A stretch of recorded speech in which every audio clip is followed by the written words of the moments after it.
I'm going to explain to you codominance, and I'm going to use the example of the ABO blood typing, or the blood groups that we find in human beings. Now, I just want to say at the start that the ABO system is just one blood type that we have in humans. There are actually more than 30 different blood types that have been described in humans, and this is the most well-known one. So you probably know your blood type. You could be O positive or negative, or A positive, negative, B positive, negative, or AB positive or negative. Blood type O is the most common blood type, but it is actually the recessive alleles that we find in type O.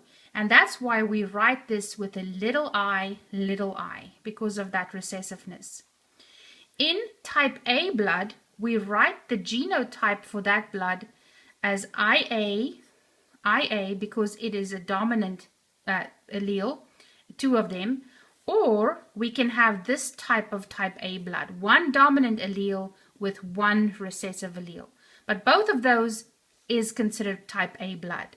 The same thing happens with type B blood. You have two dominant alleles together in the homozygous dominant condition, or you could have the heterozygous condition.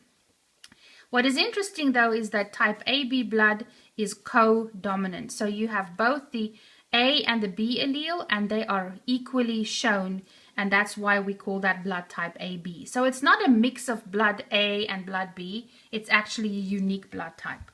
So if you want to study the inheritance pattern of blood types, you need to do a couple parent crosses to show what possible blood types the children can inherit. So let's start, and we start with type A blood, and we cross it with a type B blood in the parent generation. And this is going to be a monohybrid cross type of Punnett that we're going to draw. So you just need a little block with 4 squares. And let's say that this type A blood is the homozygous dominant type. So we write that in there for the one parent, and we write the type B blood, which is, say, the homozygous dominant type, in there.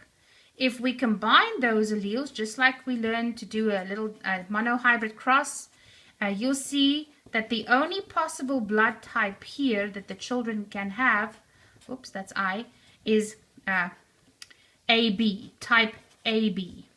That's all.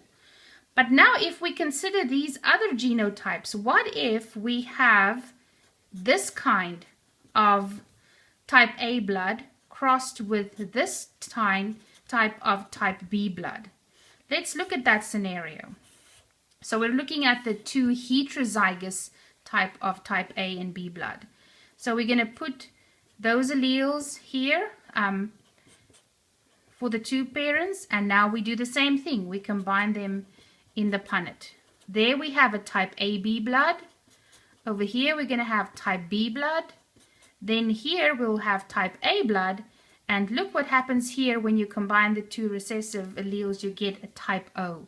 So you can make type AB blood, A blood, B blood, or type O blood. So typically how I would ask this in your upcoming test is I will ask you, could it be possible if we have a parent that is type AB crossed with a parent that is type B, and I'll tell you it is the heterozygous type, for example, to produce type O children. So you have to do some test crosses to see if that's possible. So let's write the genotype just one more time so that you see how to do this. That is AB, but for B, we're going to have to consider two different types of genotypes, right? Is it going to be this one, or is it going to be this one? Well, if I tell you it's the heterozygous one, you know you have to choose that one. If I don't tell you, if I just say it's type B, then you have to consider both. So let's draw these Punnets. Let's put IA, B here for type AB. And then we start with that first one. I'm just going to do a test cross. What if it was this one and not that one? Well, then here you'll see you can make type AB blood, and you can make type B blood, but it is the homozygous dominant type B blood. So then this would not be possible, right? You would not be able to have a type O child if the one parent is AB and the other one is homozygous. Yes, homozygous dominant for type B. But what if we consider this type? Is it going to change anything? Well, let's put IA, IB there at the top of our Punnett, and we put this one here on the side, the type B heterozygous. Let's combine those alleles. And then you'll notice that we can make type A blood and type B blood, both of the heterozygous kind. We can also make AB and the homozygous B type, but still no type O. So over here we could make AB only. Over here AB, B, and A. No type O. So your answer would be no. That is not possible. However, there's one scenario that I want to point out that is very interesting. Remember I said that there are more than 30 different kinds of blood in humans, and one such a rare blood type is called the Bombay Phenotype. And it was discovered for the first time in India, in Bombay.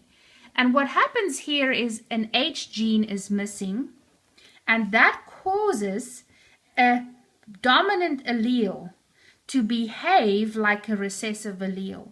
So literally what can happen is, in this example here, if I cross this out with a red and I replace this with an I, little I, this can act as a type of O blood, but it is known as Bombay Phenotype type O.